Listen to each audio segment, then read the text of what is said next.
नमस्कार। जय माता रानी की। कार्तिक मास महात्म्य का दूसरा अध्याय।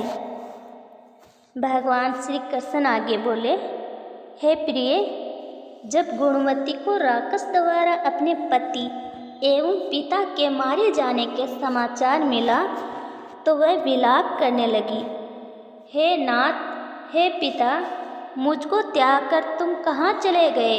मैं अकेली स्त्री तुम्हारे बिना अब क्या करूं? अब मेरे भोजन, वस्त्र आदि की व्यवस्था कौन करेगा? घर में प्रेम पूर्वक मेरा पालन पोषण कौन करेगा? मैं कुछ भी नहीं कर सकती। मुझ विधवा की कौन रक्षा करेगा? मैं कहाँ जाऊं?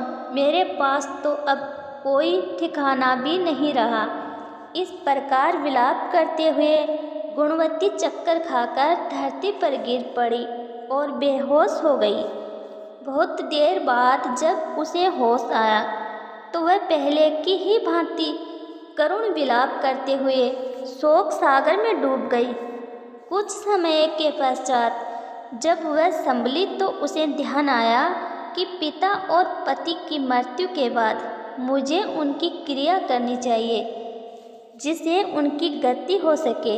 इसलिए उसने अपने घर का सारा सामान बेच दिया और उसे प्राप्त धन से उसने अपने पिता एवं पति का श्राद्ध आदि कर्म किया। तत्पश्चात वह उसी नगर में रहते हुए आठों पैर भगवान विष्णु की भक्ति करने लगी। उसने मृत्यु पर्यंत तक नियम पूर्वक सभी एकादशियों का व्रत और कार्तिक महीने में उपवास एवं व्रत किए। हे प्रिय, एकादशी और कार्तिक व्रत मुझे बहुत ही प्रिय हैं। इनसे मुक्ति, भक्ति, पुत्र तथा संपत्ति प्राप्त होती हैं।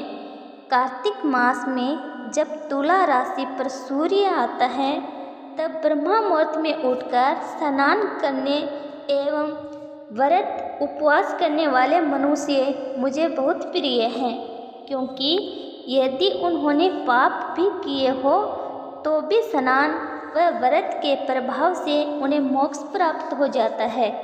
कार्तिक में स्नान, जागरण, दीपदान तथा तुलसी के पौधे की रक्षा करने वाले मनुष्य साक्षात भगवान विष्णु के समान है। कार्तिक मास में मंदिर में झाड़ू लगाने वाले, स्वास्तिक बनाने वाले तथा भगवान विष्णु की पूजा करने वाले मनुष्य जन्म मरण के चक्कर से छुटकारा पा जाते हैं। यह सुनकर गुणवती भी प्रतिवर्ष श्रद्धापूर्वक कार्तिक का व्रत और भगवान विष्णु की पूजा करने लगी। ये एक बार उसे जबर हो गया और वह बहुत कमज़ोर भी हो गई। फिर भी वह किसी प्रकार गंगा स्नान के लिए चली गई। गंगा तक तो वह पहुंच गई, परंतु शीत के कारण वह पूरी तरह से कांप रही थी। इस कारण वह शीतल हो गई। तब मेरे दूत उसे मेरे धाम ले आए। तत्पश्चात ब्रह्मा आदि देवताओं की प्रार्थना पर जब मैंने कृष्ण का अवतार लिया तो मेरे गण भी मेरे साथ इसी पृथ्वी पर आए, जो इस समय यादव है। तुम्हारे पिता पूर्व जन्म में देव शर्मा थे तो इस समय सत्रजित हैं। पूर्व जन्म में चंद्र शर्मा जो तुम्हारा पिता था वह डाकू है, और हे देवी, तू ही वह गुणवती हैं। कार्तिक व्रत के प्रभाव के कारण ही तू मेरी अर्धांगिनी हुई है। पूर्व जन्म में तुमने मेरे मंदिर के द्वार पर तुलसी का पौधा लगाया था।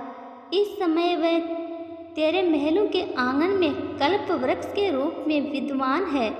उस जन्म में जो तुमने दीप दान किया था उसी कारण तुम्हारी देह इतनी सुंदर है और तुम्हारे घर में साक्षात लक्ष्मी का वास है, क्योंकि तुमने पूर्व जन्म में अपने सभी व्रतों का फल पति स्वरूप विष्णु को अर्पित किया था।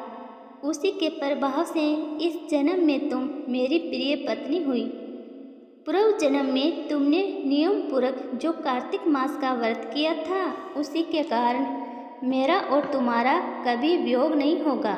इस प्रकार कार्तिक मास में व्रत आदि करने वाले मनुष्य मुझे तुम्हारे समान प्रिय हैं।